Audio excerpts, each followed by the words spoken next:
How did you end up here in Nevada City, California? I came here because my son lives here. My Got it. son and my grandson. They have 200 acres up on North Bloomfield, and I live in downtown Nevada City, and I like to keep our lives separate. Yep.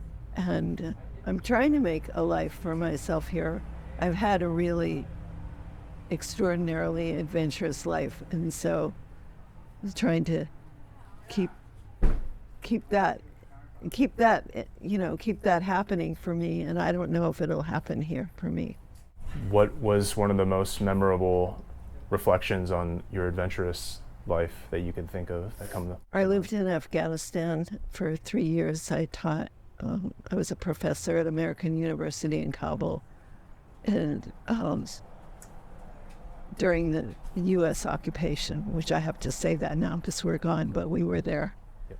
And I guess that was the most adventurous thing I've done. But I've done a lot of. I lived in Alaska for 8 years. So I traveled in Micronesia for an adoption age. I've done some really fun things, and I want to keep doing it as long as I'm on the planet. When there was a time in life that just didn't go according to plan. When I was in my 20s, I was in San Francisco. I actually arrived, the summer of love. It was an accident. I didn't know it was the summer of love. I grew up on the East Coast, and I always had a plan that I would go to San Francisco when I was done with school, which I went to. I went through 6 years of school before I left. And anyway, I arrived in the summer of love, and it was definitely a highlight. It was amazing fun. I live like down the street from Janis Joplin and the holding company, and there were a lot of adventurous and high, special. I mean, going dancing every night at the Fillmore, and anyway, it was a very heightened time, but it was also a very lost time for me personally. Anything that got you out of that period of time and into something better that you could think of? Um, I have to be honest and say that I unexpectedly got pregnant, Okay. and I decided to, and I wasn't with any one person, and I decided to keep my child, my son, which was a really smart move.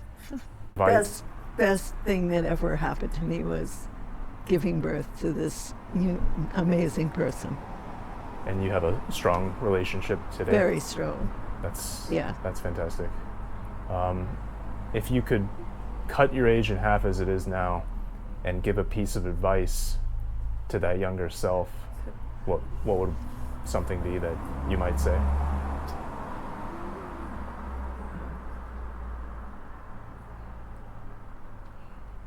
I guess at that age, I thought relationships were a long-term relationship with a partner was really important.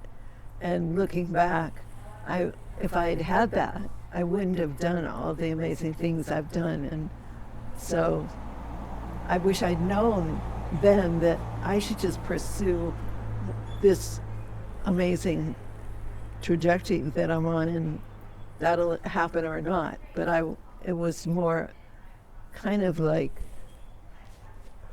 my younger self. I mean, I'm young enough that's all girls heard was, marry a doctor or a dentist. That's what I heard from my family. When you are subjugated to that influence from your social peers with such strong and almost monocultured voice, how did you gain that confidence to continue pursuing your true purpose as you saw it? I had a lot of success. Okay. I mean, at one point I was the director of Big Brothers Big Sisters of Alaska, and I was on the front page of the paper regularly for innovations that I was making, and got a lot of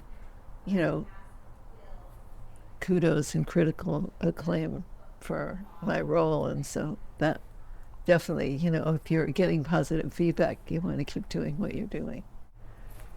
I've done a few things here in Nevada City. I'm a playwright. I have an MFA in playwriting. I produced and directed an evening of 8 monologues by well-known playwrights about women in choice, and it preceded the elections. It was intended to influence the election. It was amazingly successful, and that was great, but it was like one-off, and now what do I do? On to the next project. Right.